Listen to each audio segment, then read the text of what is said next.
Saints, I just went through the homepage of my browser, which is msn.com, and on msn.com you have all those news messages that appear here and there. There was one that catch my eye. Well, I normally don't click on any of those news messages because msn.com is known to have titles that are used as clickbait. But I clicked on one of them, and it was about this Belgian student, a female, that went missing in the Swiss Alps, and she was found. Her body was found later in the same mountainous region.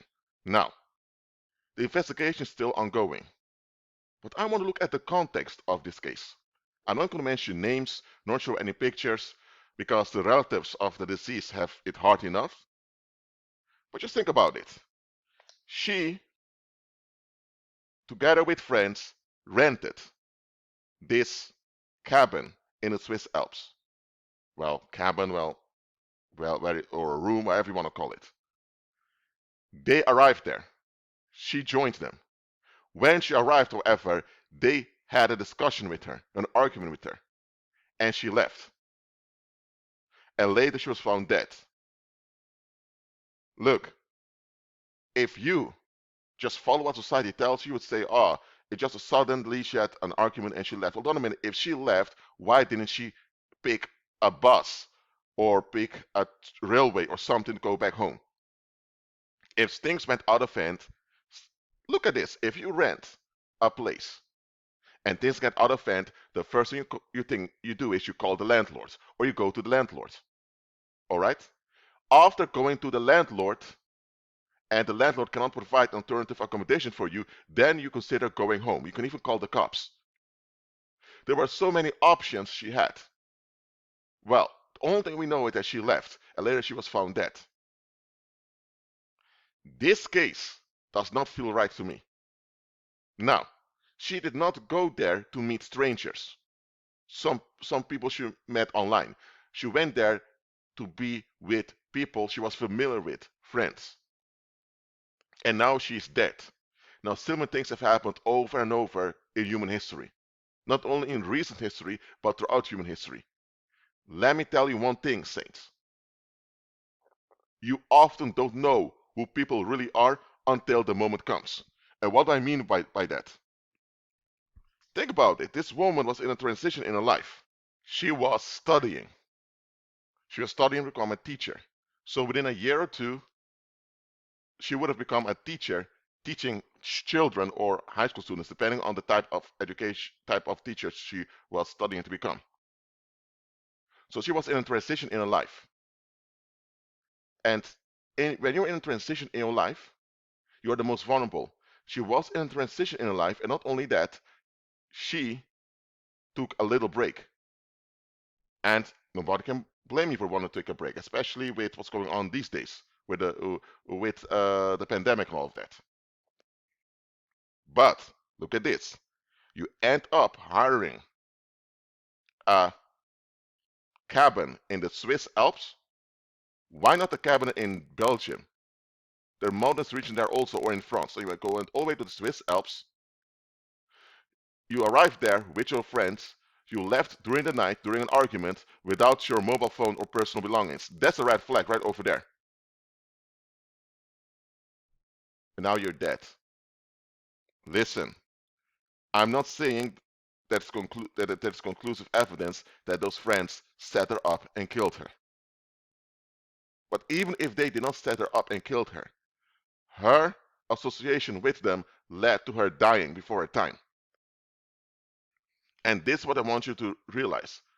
Some people are bad for you. Some people are just bad for you. As simple as that. You hang around them or they hang around you, however you phrase it, will bring bad stuff to you.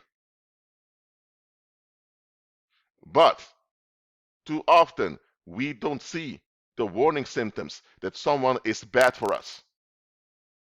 Why? Because we're so emotionally invested in those people. The same thing happens to young folks and the parents try to warn them. Look, parents don't know everything. They're just people just like you. They have multiple bodies just like you. But nevertheless, because they are parents, they have a certain knowledge of life that you don't.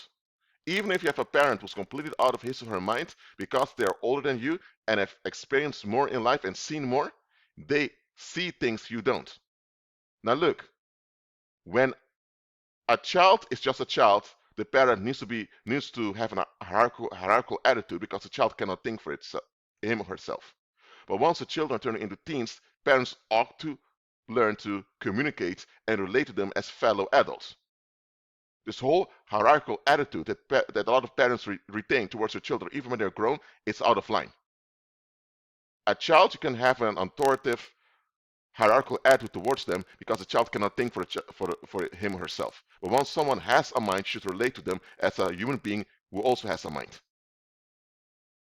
And that's where it goes wrong. A lot of parents don't know how to do this. They don't know how to let go. So the children, who are now teenagers, end up resenting and resisting it, rightfully so. So that's something we as collective need to work on. But if you're listening to this and you are in your late teens, or maybe already in your 20s, you're already on your own, sometimes your parents, or maybe not directly your parents, sometimes older people that are old, people that are longer than you can notice things you don't. Because straight up, especially when you just came out of your teenage years, you just want things to work on your behalf and you just don't want to be bothered anymore by too many restrictions.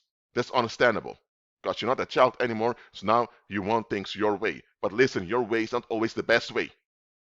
Your way can even trap you and harm you.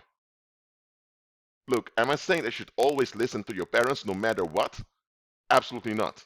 Am I saying that just because someone has lived longer than you, they automatically have more knowledge and wisdom than you? No.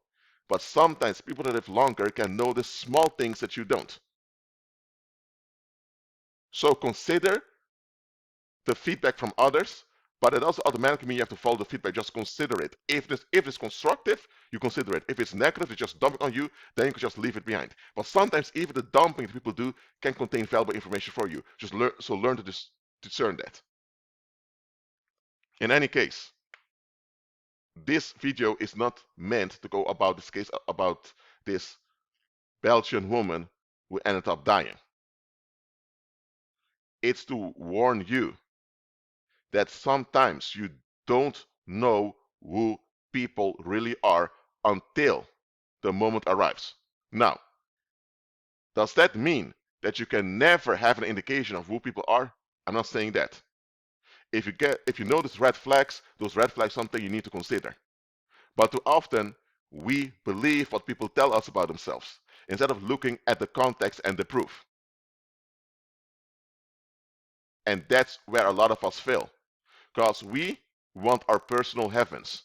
We want what they call in the world a private life, a sphere where we are in charge, everything happens on our terms. And everyone who submits and bends to our terms, we consider them safe, we consider them friends, or we consider them welcome. People that don't bend to our terms, we tend to become upset with them, we dislike them, we want to chase them away. That narcissistic attitude of wanting your own heaven, cut it out. It will not benefit you at all. It will not. But that's the attitude a lot of folks have, unfortunately, also many believers. And because of that, people know how to trick us. If you have firm boundaries, firm expectations, and firm principles, however you want to call them, you actually have restrictions you're holding on to. And once people notice your restrictions, they will play along with your restrictions, and that's how they will trick you. Anyone who holds on to restrictions can be played easily. So people that think, oh, I have boundaries, oh, I have morals, or I have ethics. Listen, all those stuff are just narcissistic restrictions you're clinging onto, thinking you can secure yourself by holding on to restrictions. No, you can't. The Heavenly Father never told you to hold on to restrictions and to restrict others to be safe. He told you to be led by Him. So, that's how a lot of people get set up. They have their firm restrictions where they hold their firm restrictions that they hold on to, and often very clear about the restrictions, whether it's verbally clear or they're in their behavior. People figure out the restrictions you're holding on to, and once they figure out the restrictions, they know how to trick you, they know how to fool you, and they will fool you. So you'll end up with folks that you think, well, these are the people I like to be around, these are the people I feel comfortable with, but hey, your criteria does not add up. Your criteria is based on your own comfort, which is about fleeing from difficulties in life. So your criteria don't add up, but now you hold onto your own criteria to rely on your own understanding, and because of that, you are trapped. So I'm telling you, stop relying on your own understanding. Stop chasing your own personal heaven. Stop clinging onto restrictions God has not sanctioned. The only restriction you have, that all human beings have, is your mortal body. That's weak and fragile, so you have to consider your mortal body. Apart from that, the only restrictions you should embrace are restrictions that God sanctions. So if the people around you have expectations, then you can give in to them if those expectations add up. If they don't add up, you shouldn't give in to them. You should find a way to get away from those people if they insist on faulty expectations towards you. The only restrictions you should embrace are the restrictions that Heavenly Father places on you. None else. But what happens? Because a lot of people want to play God, they want to hold on to their own restrictions instead of submitting to the restrictions of the Heavenly Father. And that's where things go wrong. Stop clinging onto boundaries, ethics, morals, and all this stuff. You're only endangering yourself. God knows who everyone is. He knows all circumstances of past, present, and future. He knows everything. And he has been everywhere because he knows everything. So rely on his restrictions on your life. Well, that's it for now. Keep it on green with Christ and be at peace.